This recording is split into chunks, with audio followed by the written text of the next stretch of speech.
ठीक है, तो आज सिर्फ क्वेश्चंस दूंगा। हाँ, ये भी एक बात है, मान लीजिए कुछ भी एक क्वेश्चन दूंगा जो आपका वन लाइनर होगा, तो उसमें एक्सप्लेन का कुछ जगह नहीं रहेगा, मैं सिर्फ क्वेश्चन दूंगा, आंसर हो जाएगा।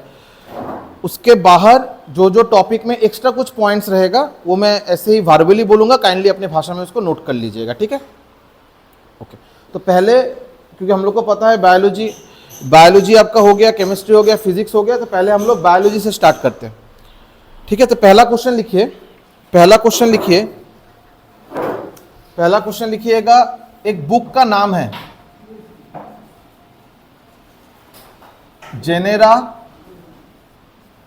बुक का नाम है जेनेरा प्लैंटरम।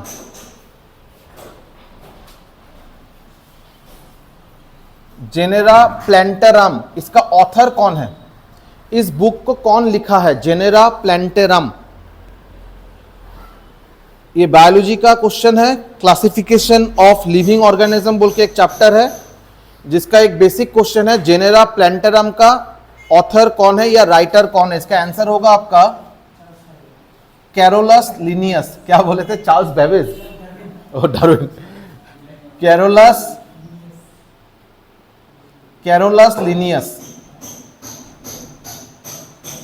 ये कैरोलस लिनियस जो है ये बहुत इंपॉर्टेंट एक पर्सनालिटी है बायोलॉजी में। क्यों? किसी को पता है इनके बारे में?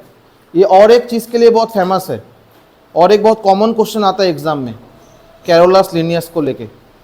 अगर आपसे पूछा जाए फादर ऑफ टैक्सोनॉमी कौन है? फादर ऑफ टैक्सोनॉमी,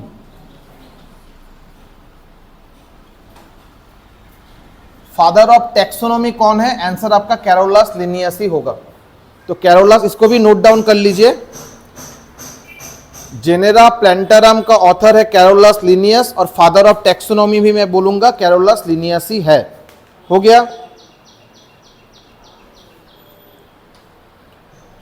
उसके बाद नेक्स्ट क्वेश्चन लिखिए,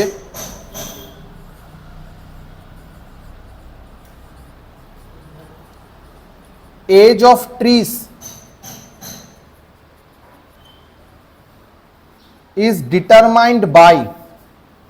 एज ऑफ ट्रीज मतलब जो हम लोग देखते हैं ना कहीं कहीं पे बहुत पुराना पेड़ होता है, तो उसका हम लोग कैसे, मुझे पता चलेगा कि ट्रीज का एज कितना है? हाँ, counting of ring, very good. उसमें ना हाइट से ना उनके कितना वो चौड़ा हो गया उससे पता नहीं चलेगा, रेदर एक ट्री का एज हम लोग को पता चलता है ग्रोथ रिंग से। ग्रोथ रिंग, इसको बोला जाता है ग्रोथ रिंग। ग्रोथ रिंग क्या होता है? जब पेड़ बड़ा होगा, अगर इसको आप माइन्यूटली देखेंगे, उसके बॉडी में मतलब स्टेम जो रहता है उसमें रिंग जैसा होता है, रिंग।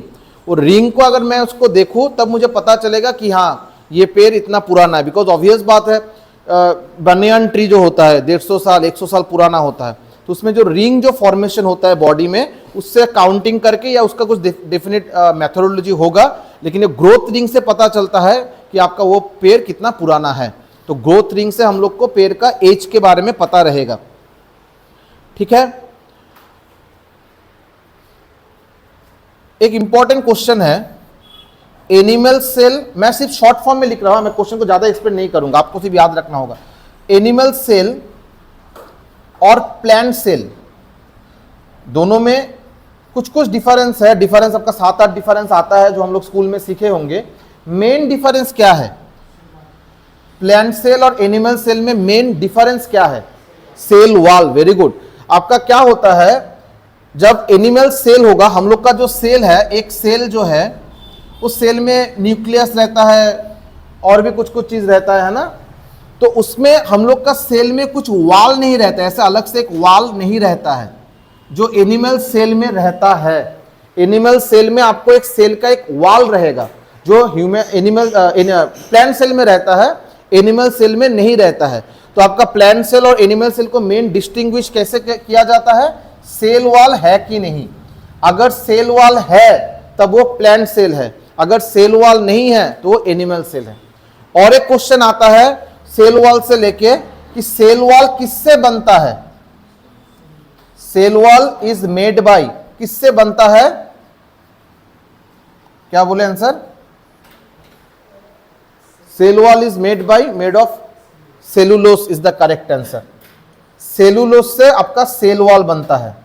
ये जो सेल वॉल के बारे में बात हो रहा था, जो सेल के बॉर्डर में रहता है उसको सपोर्ट करता है, वो किससे बनता है? वो आपका सेलुलोज से बनता है। किससे बनता है? वो सेलुलोज से बनता है।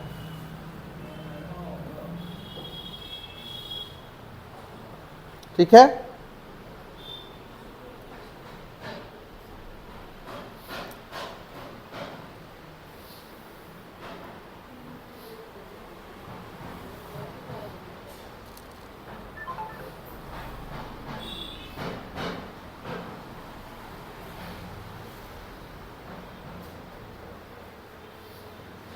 आइए नेक्स्ट क्वेश्चन, आइए इरेज करें, इसको लिख लिया, इरेज करते हैं।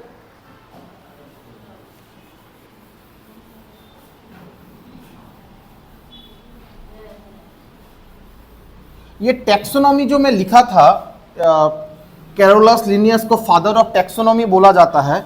टैक्सोनॉमी का मतलब पता है क्या होता है? हाँ हाँ, क्लासिफिकेशन। Very good. जो क्लासिफिकेशन किया जाता है, जैसे कौन सा प्लांट है, कौन सा एनिमल है, एनिमल में अलग अलग किंगडम होता है ना, मोनेरा, प्रोटिस्टा, रेप्टिलिया, ऐसा अलग अलग कुछ कुछ होता है। वो जो क्लासिफिकेशन किया गया है, कौन सा ऑर्गेनिज्म कौन से ग्रुप में आएगा, वो टैक्सोनॉमी में आता है। ठीक है, ये मेनली टैक्सोनॉमी का रोल है। उसके बाद लिखिए क्वेश्चन, स्टडी ऑफ फंजाई को क्या बोला जाता है? ये बहुत बहुत कॉमन क्वेश्चन है।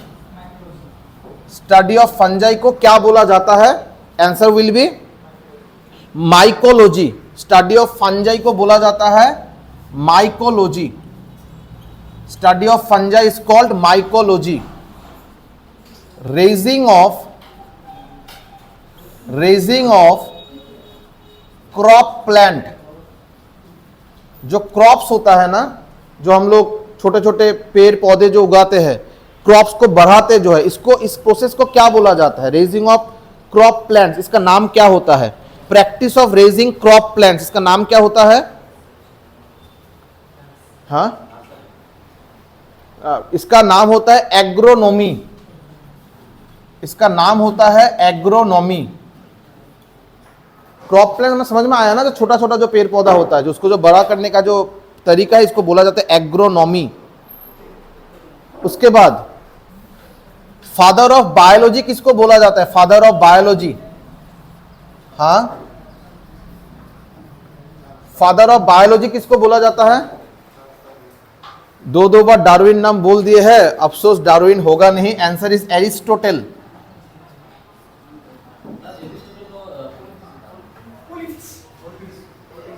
एरिस्टोटल पॉलिटिक्स करता है?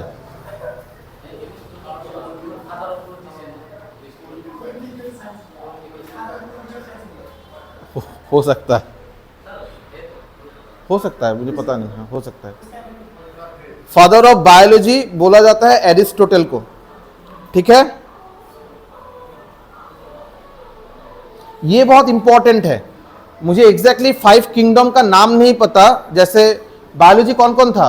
आपका तो केमिस्ट्री था, बायोलॉजी आपका था ना। 5 किंगडम का नाम क्या था? एनिमल जो 5 अलग अलग किंगडम में डिवाइड किया गया, मोनेरा, प्रोटिस्टा, उसके बाद क्या था? वर्टिब्री था ना, ऐसा कुछ कुछ। क्या क्या नाम क्या था? सुजल को पता है? ग्रेजुएशन किए हैं, भूल गए हैं। हम लोग का सबको 5 किंगडम में डिवाइड किया गया है। प्लांटी, एनिमेलिया, उसके बाद ऐसे कुछ कुछ था। टोटल 5 किंगडम में डिवाइड किया गया है। ये जो 5 किंगडम है, ये 5 किंगडम को कौन प्रपोज किया था? 5 किंगडम जो है, ये कौन प्रपोज किया था? नाम याद है? 5 किंगडम को कौन प्रपोज किया था? R.H. Whittaker. R.H. Whittaker, Robert Whittaker. R.H. Whittaker जो थे, वो 5 किंगडम को प्रपोज किए थे। बहुत इंपॉर्टेंट है ये बहुत इंपॉर्टेंट क्वेश्चन है। 5 किंगडम का नाम मुझे अभी फिलहाल याद नहीं आ रहा है, लेकिन 5 किंगडम प्रपोज कौन किया था? Answer will B Robert Whittaker या R.H. व्हिटेकर। ठीक है, जो कि एक इंपॉर्टेंट क्वेश्चन है। हो गया? ओके, नेक्स्ट क्वेश्चन पे आइए। इरेज करें, ऊपर से इरेज करते हैं। ठीक है, ये जो सेल होता है, सेल, सेल क्या होता है पता है ना, जिसको कोश बोला जाता है, कोश। सेल से आपका टिश्यू होता है, टिश्यू से आपका ऑर्गन होता है, ऑर्गन से ऑर्गन सिस्टम होता है ना। तो सेल का स्टडी को क्या बोला जाता है, स्टडी ऑफ सेल क्या बोला जाता है, जूलॉजी।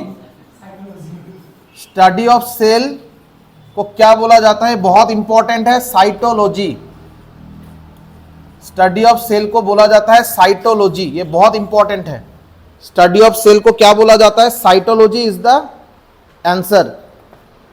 ये भी एक क्वेश्चन आता है, मान लीजिए आपका क्वेश्चन आ रहा है और ये क्वेश्चन आया हुआ है, ठीक है, ये क्वेश्चन आपका इसमें तो एसएससी में था, लेकिन ये क्वेश्चन मैं शायद आपका इसमें देखा था, पीएनआरडी वाला क्वेश्चन में था, पीएनआरडी वाला क्वेश्चन में, कि the basic structural and functional unit of life cell.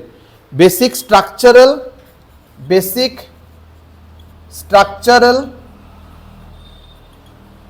And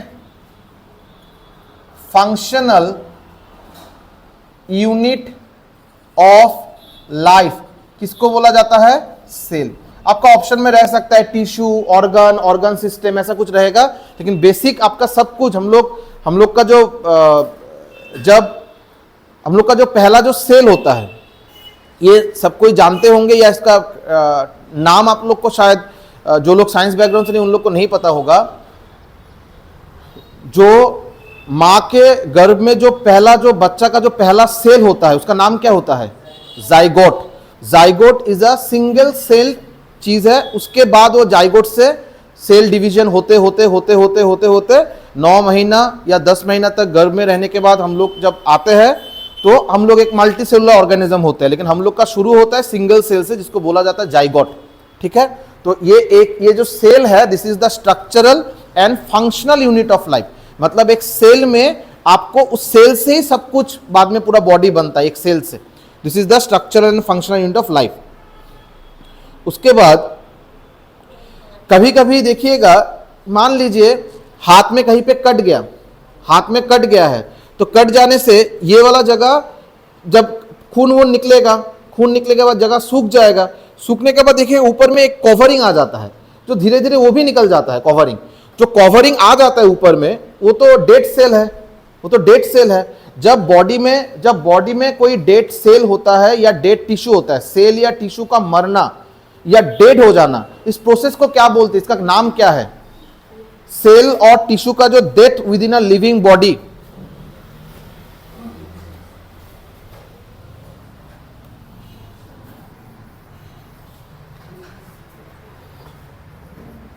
cell और tissue death within a living body.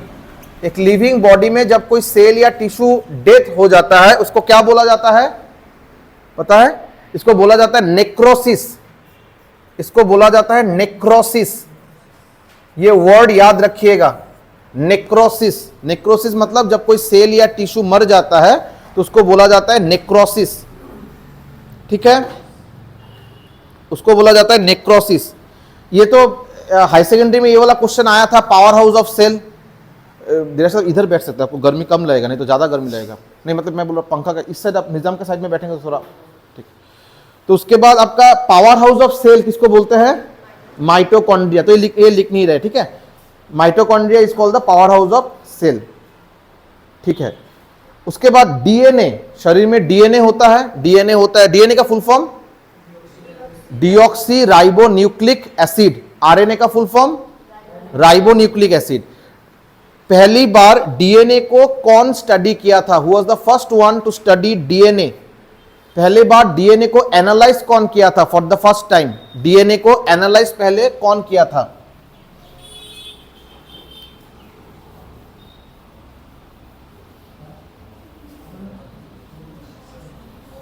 Analysed DNA for the first time, पहली बार के लिए डीएनए कौन एनालाइज किया था? Answer will be Arthur Kornberg. Arthur, ARTHUR, Arthur Kornberg. DNA को पहली बार कौन एनालाइज किया था? Answer will be Arthur Kornberg. ठीक है,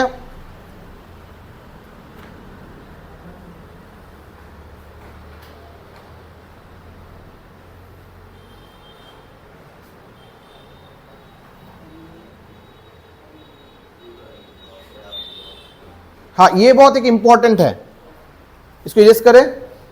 हाँ? बोटानी किसका था? बोटानी बोले थे, ग्रेजुएशन बोटानी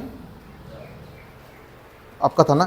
वो जो लीव्स में, पत्ते में छोटा छोटा पोर रहता है, पोर जिसमें पानी आपका, स्टोमाटा। वेरी गुड, हो गया। Name of pores, name of pores present in the leaves of a plant. एक प्लांट में जो पत्ते होते हैं उसमें छोटा छोटा पोर होता है, जिससे क्या होता है? पानी उससे निकल जाता है। जो पानी जो पत्ते से निकलता है उस प्रोसेस को क्या बोलते हैं? ट्रांसपीरेशन। Very good, transpiration. ठीक है, जो छोटा छोटा पोर होता है जिससे पानी निकलता है उसको बोला जाता है स्टोमाटा। इसको बोला जाता है स्टोमाटा। अभी स्टोमाटा का रिलेटेड थोड़ा बहुत जानकारी रख दीजिए। ये जो स्टोमाटा है ना, ये जो स्टोमाटा है वो देखने में ऐसा होगा।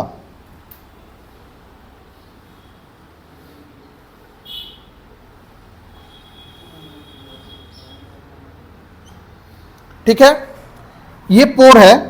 अभी इसको, ये जो पोर है ना, इसको कवर करने के लिए साइड में कुछ सेल्स होते हैं। इसको क्या बोलते हैं? Guard cells. वेरी गुड, इसको बोला जाता है गार्ड सेल्स, बिकॉज ये गार्ड कर रहा है, इसको सिक्योरिटी दे रहा है, गार्ड सेल्स। अभी क्या होता है, ये वाला जो पोर है जरूरत के हिसाब से ओपन होगा जब पानी उससे निकलना होगा, और जब इसका पानी निकलने का कुछ ये नहीं, ये बंद रहता है। ऐसा नहीं कि ऑल टाइम ये खुला ही रहेगा। ये जो पोर है, मतलब पोर मतलब बेसिकली जहां से पानी निकलता यही होता है, उसको बोला जाता है स्टोमाटा।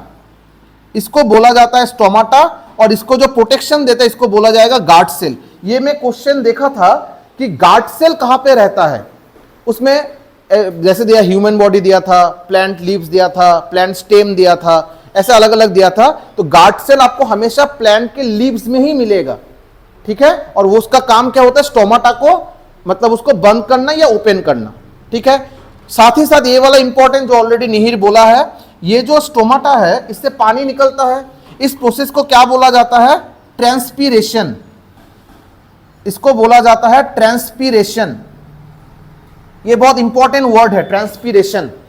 ठीक है, अभी थोड़ा सुन लीजिए, थोड़ा एक बार नोट भी कर लीजिए। ठीक है, आपका नॉर्मली क्या होता है, ये मैं शायद पहले भी कभी क्लास में डिस्कस किया था। एक फुल ग्रोन प्लांट को कंसीडर करते हैं। मान लीजिए ये जो आम का पेड़ है आपके पीछे, इसको मैं कंसीडर कर रहा हूं। तो इसको क्या हो रहा है, जब बारिश का पानी आता है तो ग्राउंड में वो एब्जॉर्ब हो जाता है, ग्राउंड लेवल में रहता है।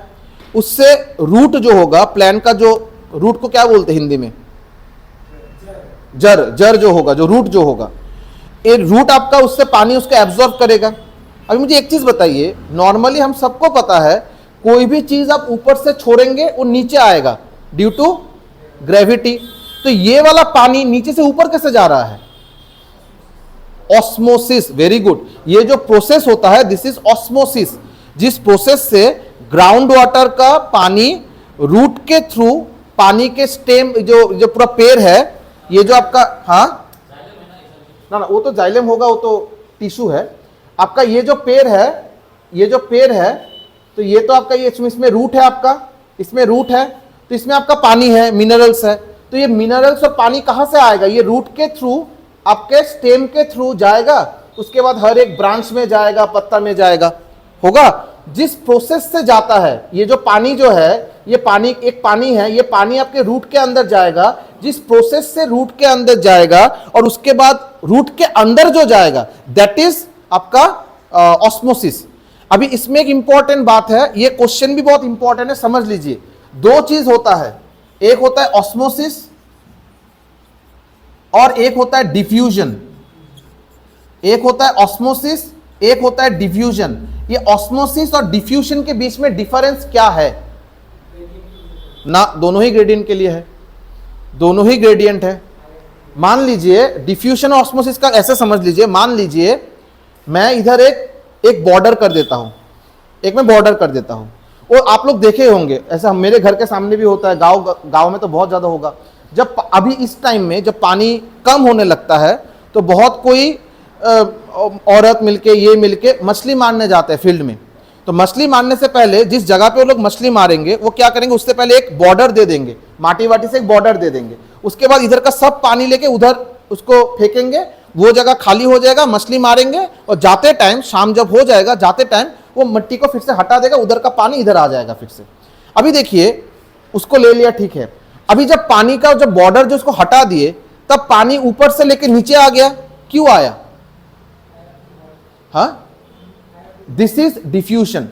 वो हायर ग्रेडियंट से लेके लोअर ग्रेडियंट में आया है। पानी हमेशा हिल से, माउंटेन से नीचे आएगा, कभी नीचे से अब ऊपर नहीं जाने देखेंगे, ऊपर से नीचे आता है। हायर कॉन्सेंट्रेशन से लोअर कॉन्सेंट्रेशन में आना ही डिफ्यूजन है। क्लियर बात है? अभी देखिए सिंपल मान लीजिए यही चीज है। ऊपर था वो मिट्टी का आली उसको बोलते हैं ना, आली देना बोलते हैं उसको, हम लोग आली बोलते हैं, जो भी हो। तो मिट्टी जब हटा दिए तो बीच में कोई बॉर्डर नहीं है, पानी ऊपर से एकदम फुल स्पीड में नीचे आ गया, लेवल फिर से हो गया। मान लीजिए अभी ऐसा हुआ, इधर तो मैं पानी रख के उधर रख दिया, पानी उसमें जमा हो गया, और बाद में वो जो ग्रुप है, ग्रुप में कोई बोलता है अरे उधर भी तो मछली रखे थे हम लोग, तो क्या पता, एक काम करते हैं, जाते वक्त इधर ना एक कपड़ा देके जाते हैं हम लोग उसको। एक जो पानी जब उधर से जब नीचे फ्लो करेगा, मैं मिट्टी हटाऊंगा ठीक है, लेकिन मैं एक व्हाइट कपड़ा, ऐसे कॉटन का कपड़ा देके जाता हूं। क्यों? कि पानी आ जाए कोई दिक्कत नहीं, उधर का मछली इधर नहीं आना चाहिए। अभी देखिए आगे और इसमें डिफरेंस क्या है। जब पहले मैं जब मिट्टी को सिर्फ हटा दिया था, हायर कॉन्सेंट्रेशन से लोअर कॉन्सेंट्रेशन में आया, बीच में कोई बैरियर नहीं था, सीधा सीधी पानी आ गया। अभी बीच में कोई बैरियर एज सच नहीं है, लेकिन एक मेम्ब्रेन टाइप है, मेम्ब्रेन जिससे पानी पार हो रहा है। डिफ्यूजन और ऑस्मोसिस में सिर्फ ये मेम्ब्रेन का ही डिफरेंस है। जब आपका बीच में कोई भी पर्दा नहीं रहेगा, कोई मेम्ब्रेन नहीं रहेगा, पानी ऊपर से नीचे आ जाएगा, हायर कॉन्सेंट्रेशन लोअर कॉन्सेंट्रेशन आएगा, दैट इज डिफ्यूजन। आप बीच में एक पर्दा, हल्का सा पर्दा दे देंगे, तब भी हायर से लोअर आ रहा है, लेकिन बीच में एक पर्दा है, दिस इज ऑस्मोसिस। अभी ये प्रोसेस को मैं ऑस्मोसिस क्यों बोला? बिकॉज ये जो रूट जो है, रूट का अपना तो एक लेयर है ना, वो जो पानी है इस लेयर को पार करते हुए रूट में जा रहा है, तो बीच में जो ये लेयर है वो पानी को रोक नहीं रहा है, लेकिन बीच में एक लेयर को उसको पार करना पड़ रहा है, दिस इज ऑस्मोसिस। क्लियर हो गया बात? ओके। अभी ऑस्मोसिस तो इधर से इधर हो गया, अभी पानी इधर से ऊपर कैसे गया? ये तो ऑस्मोसिस नहीं है, ये आपका हो गया कैपिलरी एक्शन। ये आपका हो गया कैपिलरी एक्शन। कैपिलरी एक्शन क्या है उसको भी थोड़ा समझ लेते हैं। मान लीजिए आपका एक बॉटल, ये बॉटल एक, इसमें पानी लिए है, इसमें पानी ऑलरेडी है, मान लीजिए इसको आप पानी लिए हैं। अभी एक छोटा सा एकदम वो रिफिल जैसा होगा ना, कलम का जो रिफिल जो होता है, वो रिफिल का जितना ये होता है, विड्थ होता है, उस रिफिल को पूरा अंदर का काली वाली साफ करके धो धा के उसको लेके आइए, आगे वाला भी काट दीजिए, नीचे वाला भी काट दीजिए, तो ये आपका रिफिल का कुछ एक साइज होगा। अभी आप उस रिफिल को अगर आप इधर डालेंगे ना, आप थोड़ी देर में देखेंगे कि पानी का बॉटल का लेवल तो ये है, लेकिन उस रिफिल में पानी थोड़ा ऊपर चला जाएगा। मेरे बात को समझ रहे हैं? जब आप रिफिल को इसके अंदर डालेंगे, दोनों साइड काट के पूरा धो धा के उसको अंदर डालेंगे, ताकि आपको पता चले कि पानी कहां तक गया है। आप जब इसमें डालेंगे तो देखिएगा ये जो लेवल का पानी है तो ऑब्वियसली सेम होना चाहिए था, रिफिल का लेवल में सेम होना चाहिए था, नहीं, रिफिल के लेवल में पानी थोड़ा ऊपर चला जाएगा। This is capillary action, this is capillary action. और वही चीज आपका इधर में भी होता है। तो ये जो आपका पानी है धीरे धीरे धीरे धीरे धीरे धीरे ऊपर जाएगा, और ऊपर किससे जाएगा? जाइलेम से जाएगा। ऊपर किससे जाएगा? जाइलेम। जाइलेम जो होता है जाइलेम से जाएगा, इसको याद रखिएगा। जाइलेम से पानी रूट से आपके बॉडी में जाता है, उसके लीव्स में जाता है, ब्रांचेस में जाता है। ये जो जाता है किससे जाता है? जाइलेम से जाता है। ये जो पानी जो नीचे से ऊपर जाता है किससे जाता है? जाइलेम से जाता है। हो गया? अभी जहां पे खाना बनेगा, प्लांट का भी तो खाना चाहिए, कहां पे खाना बनता है? लीव्स में, पत्ते में बनता है। कैसे बनता है? फोटोसिंथेसिस, सबको पता है। फोटोसिंथेसिस एक प्रोसेस है जिससे खाना बनता है।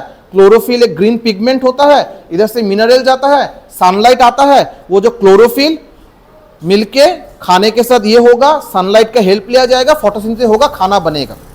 बहुत अच्छा बात, खाना बन गया, खाना पत्ते में खाना बन गया।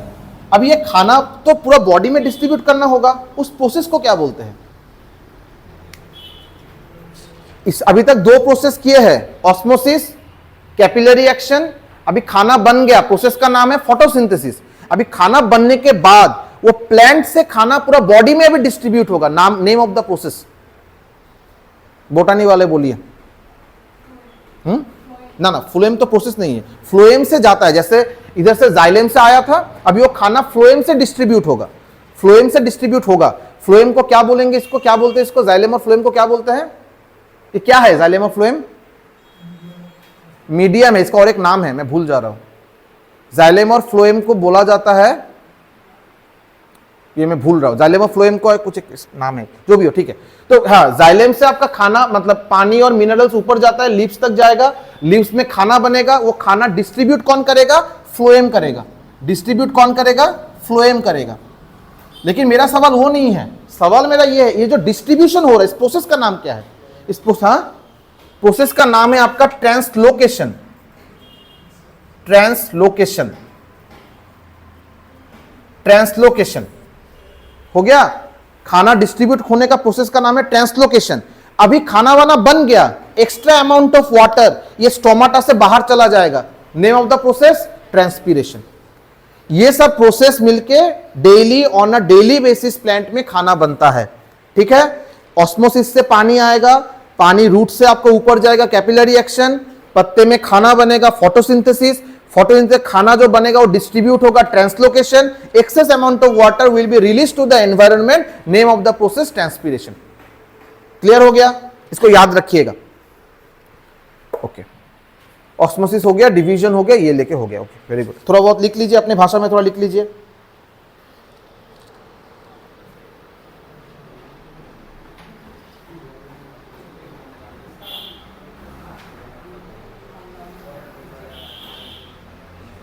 थोड़ा लिख लीजिए इसको थोड़ा।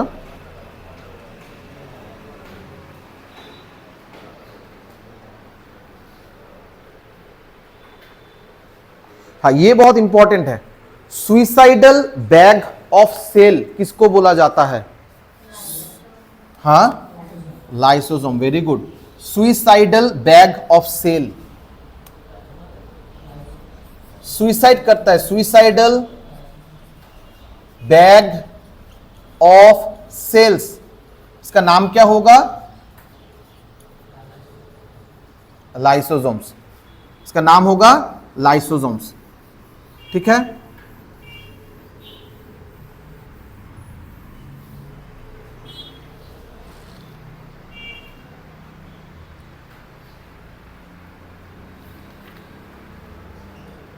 एक चीज बताइए, तो ये जस्ट जानकारी के लिए, हम लोग का जो सेल जो है, ये बताइए, जो जूलॉजी जो लोग हैं उन लोग को बोलना चाहिए, सेल जो है तो उसमें तो एक न्यूक्लियस होता है, ये आपका हो गया न्यूक्लियस।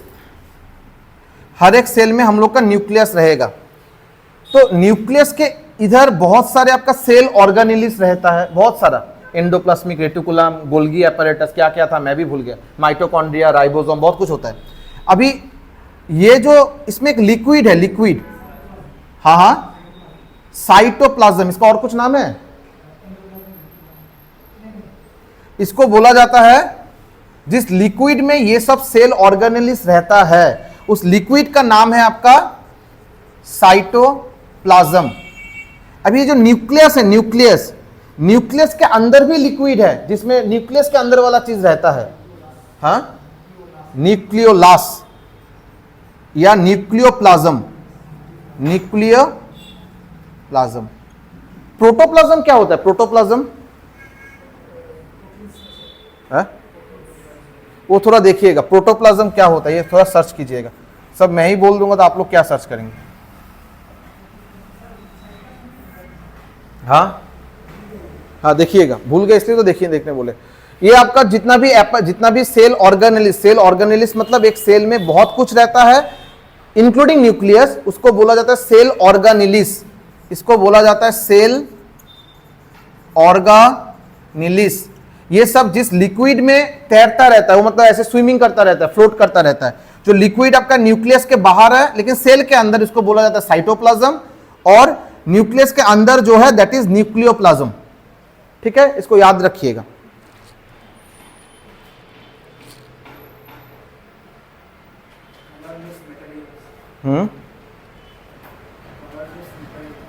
Colourless material.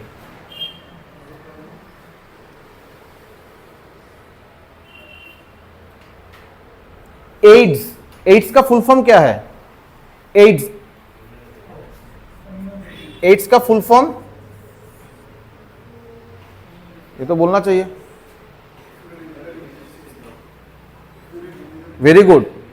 एड्स का फुल फॉर्म है acquired immuno deficiency syndrome. Acquired immuno deficiency syndrome. जिस वायरस के लिए एड्स होता है, वायरस का नाम क्या है? HIV, human immuno virus. HIV के चलते आपका एड्स होता है। ठीक है,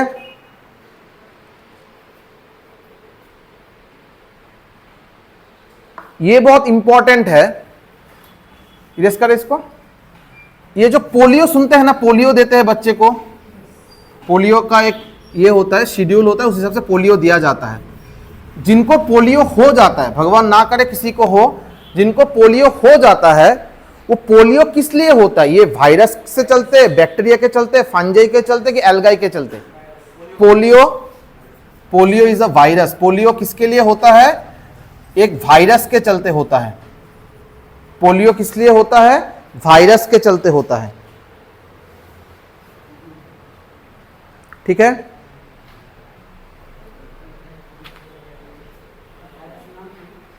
मैं नाम जानी ना को।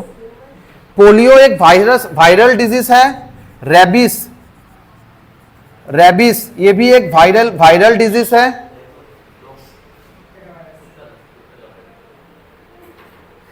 क्या कुत्ता क्या कर दिया?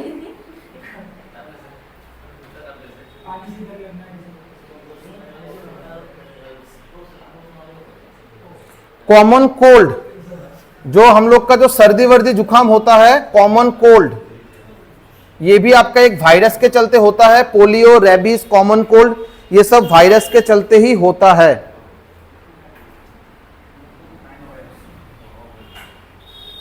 लेकिन टाइफॉइड जो होता है, टाइफॉइड, टाइफॉइड एक डिजीज है, पता होगा आपको।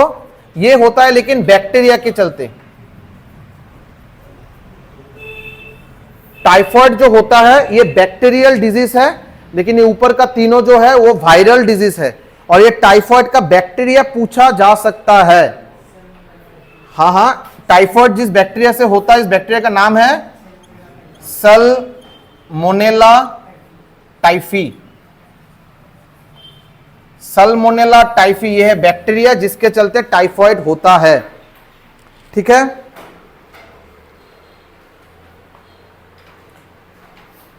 ये जो स्मॉल पॉक्स होता है, स्मॉल पॉक्स, स्मॉल पॉक्स का वैक्सीन कौन पहले निकाला था, या कौन इसको पायोनियर किया था निकालने के लिए? वो पहला स्टेप जो लिया था, स्मॉल पॉक्स का वैक्सीन, स्मॉल पॉक्स का जो वैक्सीन बच्चे को दिया जाता है, स्मॉल पॉक्स का वैक्सीन जो बच्चे को दिया जाता है, ये इसका पायोनियर कौन है? कौन इसके लिए इनिशिएटिव लिया था? बहुत इंपॉर्टेंट नाम है एक, Edward Jenner. Edward Jenner small pox का वैक्सीन के लिए वो रिस्पॉन्सिबल है। हाँ, एक आपका होता है BCG वैक्सीन, ये सुने होंगे। हाँ, टीबी के लिए BCG वैक्सीन। BCG का फुल फॉर्म थोड़ा अजीब है, पता है क्या क्या है BCG का फुल फॉर्म? क्वेश्चन लिखिए, ये जो BCG वैक्सीन है, बैसिलस कैलमेटेग्यूरिन, बैसिलस, या फुल फॉर्म याद है, नाम हम भूल सकते हैं, छोड़ दीजिए।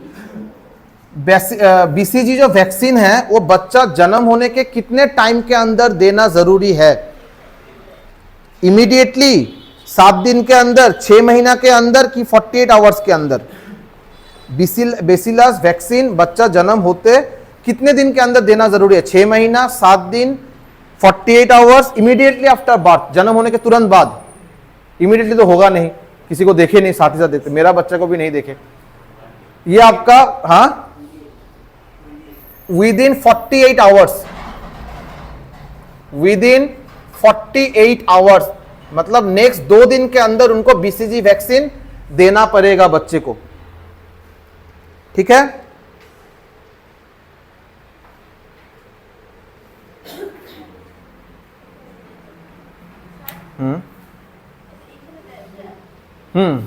आगे बड़ो हो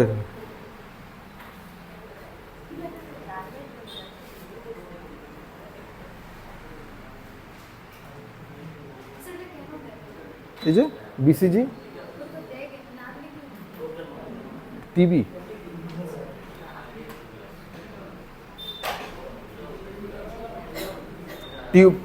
टीबी फुल फॉर्म की, टीबी जो डिजीज होता है टीबी, इसका फुल फॉर्म क्या है? ट्यूबरकुलोसिस, ट्यूबरकुलोसिस ना।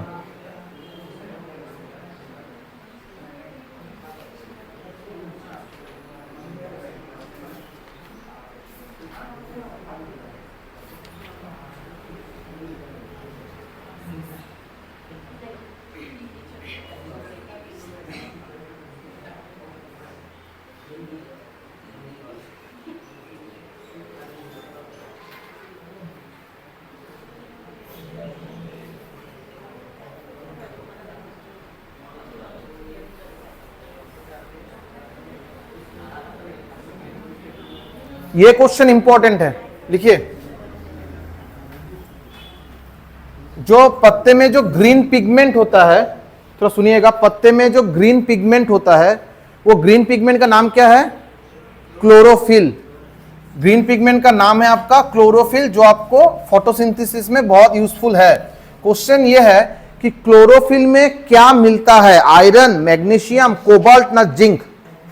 मैग्नीशियम। क्लोरोफिल में आपको मिलता है magnesium, Mg, full short form is Mg।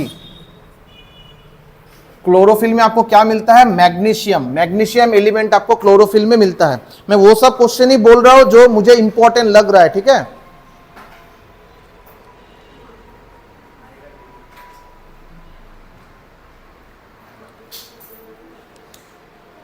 हाँ, ये इंपॉर्टेंट है। The plants which grow under water stress condition of deserts, xerophytes।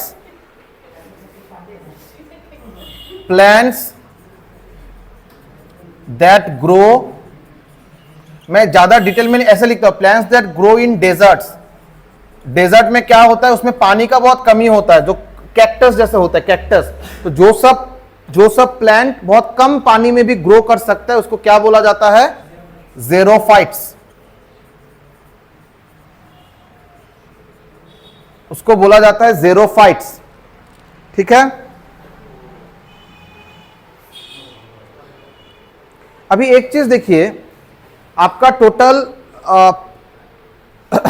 Exactly शायद मुझे याद नहीं, लेकिन प्लांट हार्मोन टोटल कितना होता है? प्लांट हार्मोन, प्लांट में हार्मोन टोटल कितना होता है? बोटानी वाले बोलिए, नाइटिंगेल, प्लांट हार्मोन कितना होता है टोटल? क्या क्या होता है? एक है auxin, gibberellin, abscisic acid, cytokinin. हाँ, जिबरेलिन तो बोल दिया, 4 ही होता है क्या?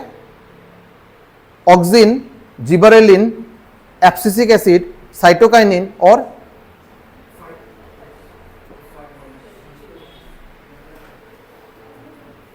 और कुछ एक होता है, शायद मिस कर रहा हूं मैं शायद। हाँ, ड्रेस, समझे नहीं ना? ऐसा नहीं था, ऐसा कुछ हार्मोन नहीं सुने थे। मतलब वो मेरे लिए भी ऑप्शन जैसा, आप ऑप्शन देंगे तो मैं बोल पाऊंगा ये हार्मोन था, लेकिन मुझे खुद याद नहीं आ रहा। जो भी हो, लेकिन ये वाला इंपॉर्टेंट है। हाँ, ethylene, yes, ethylene, yes yes, 5 हो गया आपका इथाइलिन, 5 हो गया आपका। एब्सिसिक पहले था आपका ऑक्सिन। प्लांट हार्मोन टोटल 5 होता है, ऑक्सिन, जिबरेलिन, इथाइलिन, उसके बाद ABA एब्सिसिक एसिड और साइटोकाइनिन। ये आपका टोटल 5 हार्मोन होता है। अभी एक चीज देखिए, हम लोग में जो हार्मोन है, हम लोग में बहुत सारा हार्मोन्स है, वो सब हार्मोन का अलग अलग रोल है। कोई हार्मोन आपको ग्रोथ एंड डेवलपमेंट में हेल्प करता है, कोई हार्मोन आपका वॉइस चेंज करता है, कोई हार्मोन ब्रेन, कुछ भी अलग अलग, सबका अलग अलग रोल है। लेकिन जब प्लांट हार्मोन के बारे में बात करूंगा, these are quite simple, these are all growth hormones. ये सब आपका ग्रोथ हार्मोन्स ही है। कोई कोई ग्रोथ को हेल्प करता है, स्टिमुलेट करता है, और कोई कोई ग्रोथ को इनहिबिट करता है, उसको बोला जाता है इनहिबिटर्स। जैसे आपका एब्सिसिक एसिड, जैसे आपका साइटोकाइनिन, ये सब इनहिबिटर्स है। ये आपको ग्रोथ को ये उल्टा अपोज करता है। जैसे जो आपका पेट से जो पत्ता जो गिर जाता है, this is due to abscisic acid. Abscisic acid, ethylene, और पेट से पत्ता को गिराने में वो काम करता है। जो भी हो, जिसमें जो क्वेश्चन जो कॉमन आता है वो ये है, मान लीजिए ये एक पेड़ है, ये एक प्लांट है, इधर आपका सन है। कुछ दिन बाद क्या होगा, ये वाला ये जो प्लांट है ना, ये इधर से थोड़ा ऐसे बेंड हो जाएगा। पहले इतना एक बार में नहीं होगा, पहले ऐसा होगा, उसके बाद फाइनली ऐसे हो जाएगा, प्लांट के तरफ हो जाएगा। This is due to which particular hormone. ये कौन से हार्मोन के लिए प्लांट, अब देखिएगा कोई भी, जैसे मान लीजिए मैं अगर मान लीजिए इधर कहीं से थोड़ा धूप आ रहा है, इसका एक्सपेरिमेंट भी होता है। एक पूरा डार्क रूम है, पूरा उसमें लाइट वाइट कुछ नहीं आता है। एक पर्टिकुलर वेंटिलेटर में मैं एक छेद करके रखा हूं जिससे सनरे आता है।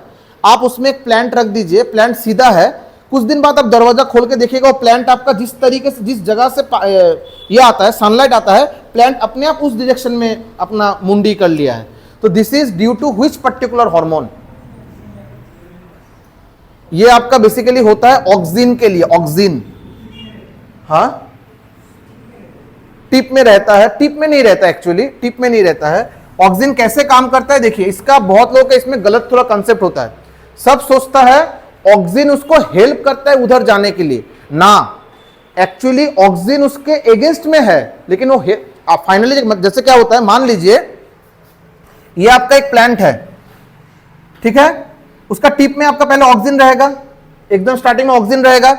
जब सूरज का रे उसके ऊपर पाएगा, ये ऑक्सिन बहुत इंट्रोवर्ट है, बहुत शर्मा के रहता है, ठीक है। तो वो क्या करेगा, तुरंत जब देखेगा अरे बाप रे बाप लाइट आ रहा है, वो तुरंत क्या करेगा, इधर से लेके ये वाला साइड में आ जाएगा, ताकि उसको सूरज उसको ना देख ले। अभी जब पूरा ऑक्सीजन का कंसंट्रेशन इस साइड ज्यादा हो जाएगा, इस साइड भारी हो जाएगा, ऑब्वियस बात है, मेरे पीठ में अगर 2 बस्ता लगा देंगे तो ऑब्वियसली मैं ऐसे झुक जाऊंगा। सिमिलरली ये जब भारी हो जाएगा तो ऑटोमेटिकली क्या होगा, धीरे धीरे ये वाला चीज ऐसे थोड़ा शिफ्ट होना शुरू करेगा और ऑक्सीजन आपका इधर का इधर कंसंट्रेशन हो जाएगा। तो फाइनली एक टाइम में जाके उधर वो परमानेंट हो जाएगा। तो ऑक्सीजन उसके ऑपोजिट साइड में रहने के चक्कर में उसको प्रोमोट करता है कि आप जाके उधर देखिए, मैं उसके सामने नहीं जाऊंगा। This is the role of oxygen, और इसीलिए आपका ये होता है। क्लियर है? ओके।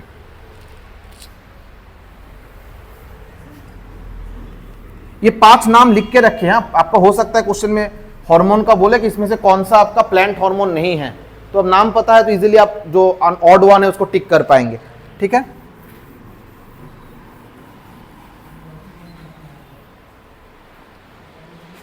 बोरिंग लग रहा है क्या जी? आप लोगों को बार बार साइंस पढ़ाते मुझे डर ही लगता है जी। कब आप लोग सोच रहे फालतू चीज क्या पढ़ा रहा है ये सब। थ्योरी ऑफ इवोल्यूशन कौन प्रपोज किया था? अभी जाके कोई आंसर दे पाएगा लग रहा है, चार्ल्स डार्विन। सुबह से डार्विन का नाम बहुत बार बोला गया है, अभी जाके डार्विन आया है, 3rd time lucky. Theory of evolution, ये थ्योरी ऑफ इवोल्यूशन क्या है नंदू?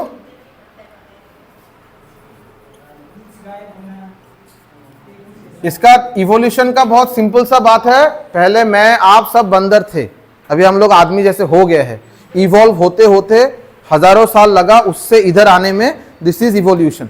और ये आपका चार्ल्स डार्विन इसको प्रपोज किए थे।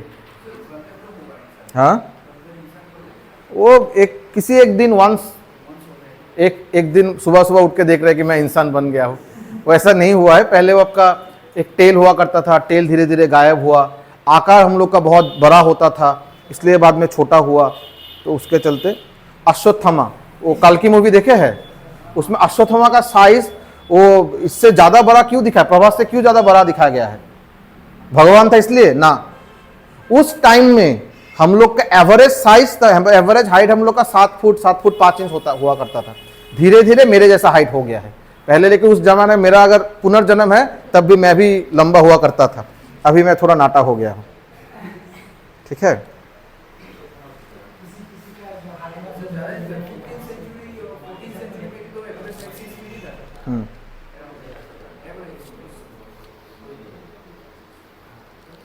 ये जो बीसीजी थोड़ी देर पहले बोला था ना, ट्यूबरकुलोसिस बीसीजी वैक्सीन, इसमें कभी कभी क्वेश्चन में क्या आता है, पूरा फुल फॉर्म तो नहीं पूछेगा, आपको पूछता है कि बीसीजी में सी का मतलब क्या है। जैसे क्वेश्चन आया था, in BCG vaccine the word C stands for. अभी ऑप्शन है कैलमेटे, क्लोरीन, कफ, कैडमियम, तो आपको कैलमेटे पता होना पड़ेगा तभी आप टिक करेंगे। ठीक है, फुल फॉर्म था बैसिलस कैलमेटे ग्यूरिन, मैं लिख दिया था बीसीजी का full form, bacillus Calmette Guérin. तो उसमें सिर्फ सी का आपको मतलब पूछ दिया तो दैट विल बी कैलमेटे। ठीक है,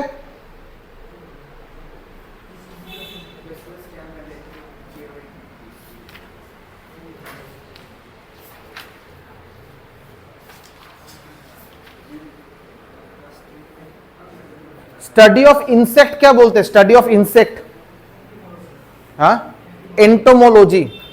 स्टडी ऑफ इंसेक्ट्स लिखिए, स्टडी ऑफ इंसेक्ट्स।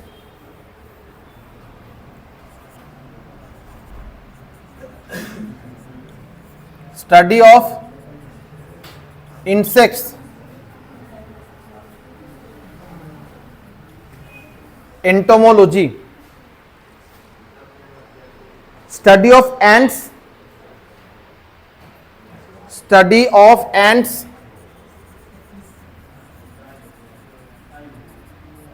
ये तो बहुत खतरनाक नाम है जी।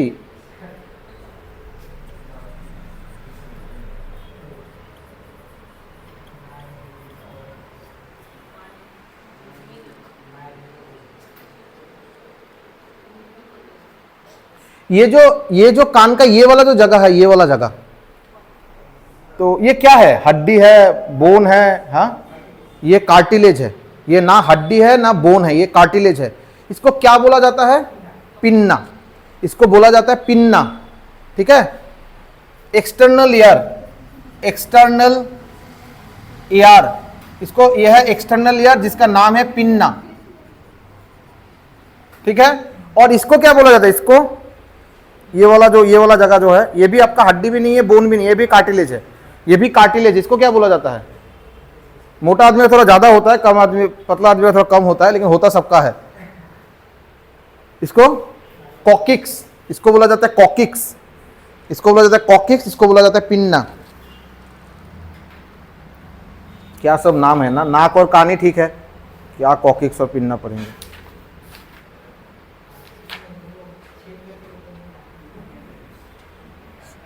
हाँ, अभी थोड़ा इंटरेस्टिंग चीज करते हैं। ठीक है, हाथ कट गया, खून निकल रहा है, खून थोड़ी देर बाद वो अपने आप जम जाएगा, मतलब बंद हो जाएगा खून ये होना। कौन से विटामिन के चलते होता है? विटामिन के। इसको लिखिए रखिए, ये जो खून आपका जो काटने के बाद जो ये हो जाता है, बंद हो जाता है, इसका नाम है कोआगुलेशन। इसको बोला जाता है कोआगुलेशन, कोआगुलेशन ऑफ ब्लड। किस लिए होता है? ड्यू टू विटामिन के। विटामिन के जो है, इसके लिए आपका कोआगुलेशन ऑफ ब्लड होता है। ठीक है,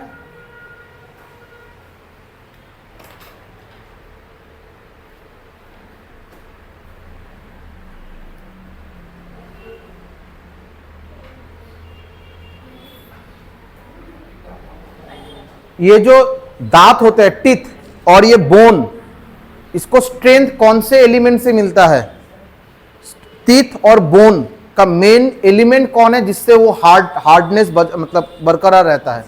कैल्शियम। ये तो सबको पता है, टीथ एंड बोन का पता है ना?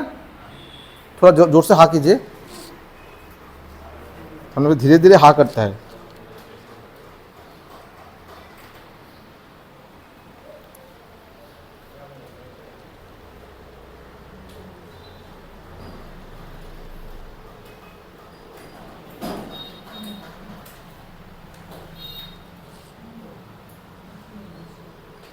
रिकेट, रिकेट जो होता है वो किस लिए होता है? Due to deficiency of vitamin D. Rickets जो होता है, रिकेट, रिकेट एक रोग है जो deficiency of vitamin D, vitamin D के डेफिशिएंसी के चलते रिकेट होता है। रिकेट में बॉडी का क्या चीज आपका हैम्पर होता है? पेट, पैर, ओके। मतलब पेट में क्या करेगा? मतलब क्वेश्चन ये है, rickets is the deficiency disease of vitamin D, it affects the part of skin, hair, bone या ब्लड, हड्डी, बोन को रिकेट आपका इफेक्ट करता है। रिकेट किसको इफेक्ट करता है? बोन, एकदम पतला हो जाता है, हड्डी एकदम पतला हो जाता है, ठीक है।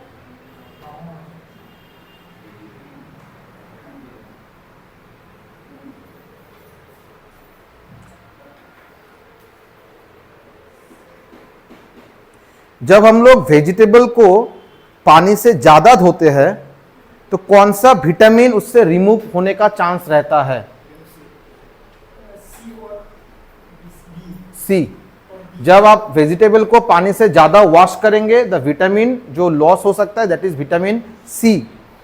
वॉशिंग ऑफ, और पील्ड वेजिटेबल, पील मतलब जिसका ऑलरेडी आप पीलिंग कर चुके हैं, उसका ऊपर वाला कवर हटा दिए, फिर भी उसको बार बार धो रहे हैं, तो विटामिन सी उसमें कम हो जाएगा।